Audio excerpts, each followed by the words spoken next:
Hey, what's going on, everybody? I'm Waller's Wallet, and after pushing the credit card back a few times, US Bank has finally launched the Altitude Go card. And I actually thought this is something they should have done sooner, but you know what? Let's see if this card is a card that should be in your wallet. Now, if you want a simple way to help out the channel, consider giving this video a thumbs up. Also, don't forget to subscribe to the channel and turn that bell notification on as well so you don't miss out on future videos.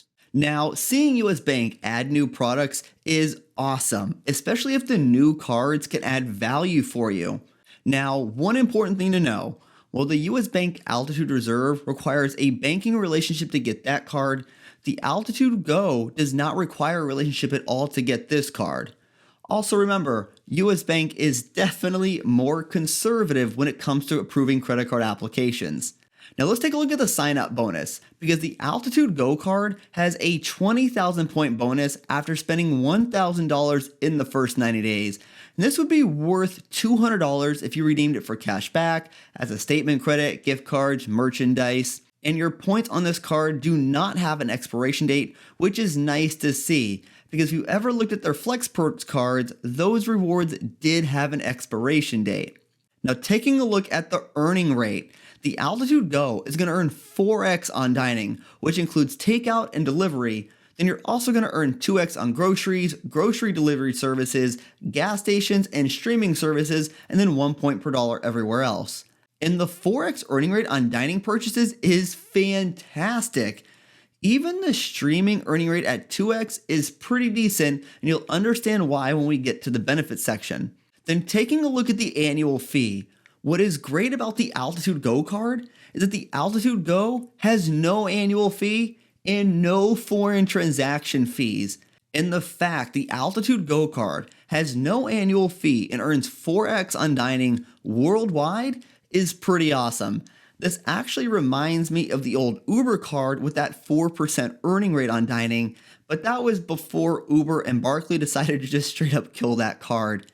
And at one point, the Uber card was actually my top dining credit card. So I think this is really good to see. Then taking a look at the redemption options. When it comes to our redemption options, the options are pretty straightforward. You can redeem your points for cash back, gift cards, or travel at 1 cent per point. You'll also get access to real-time mobile rewards, but you'll only be able to redeem your points with real-time mobile rewards at 1 cent per point, not that 1.5 cents per point like you would with the Altitude Reserve, which I really didn't expect to get any uplift on a card that has no annual fee. Then the important question is can you move your points from the Altitude Go card to the Altitude Reserve? Now I'm not sure if I've told you this or not, but I hold the Altitude Reserve. And if you can move points from the Altitude Go to the Altitude Reserve, then it would essentially make dining purchases 6% back, which is pretty solid. Now, Doctor of Credit is reporting that points will not be able to be moved from the Altitude Go to the Altitude Reserve, and they are usually pretty spot on for things, but I have personally not been able to locate that information. And I even called US Bank, and the credit card supervisors there couldn't give me a direct answer because they said this product was so new. But they told me they believed you would be able to transfer your points to the Altitude Reserve. But even with that information, they didn't sound too confident, and I do tend to lean with Doctor of Credit. But again, I haven't been able to see that information with my own eyes. And while I was on the phone with US Bank, I even tried to convert one of my Cash Plus cards to an Altitude Go card just so I could test this out. But since this card is so new, I was told this wasn't an option at this time. But I do hope to eventually convert a Cash Plus card to the Altitude Go just to test it out.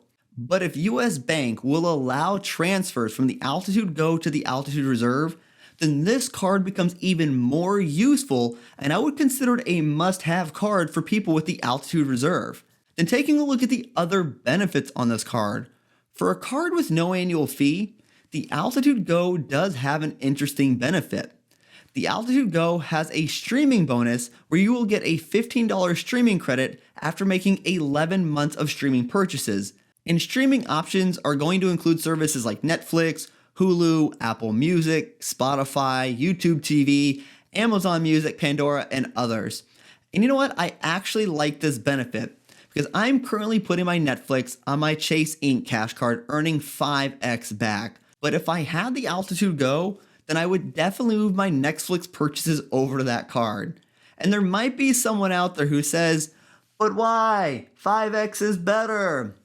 But remember, you need to run the math. Now, I pay $13 a month for Netflix, and over the course of a year, that's $156.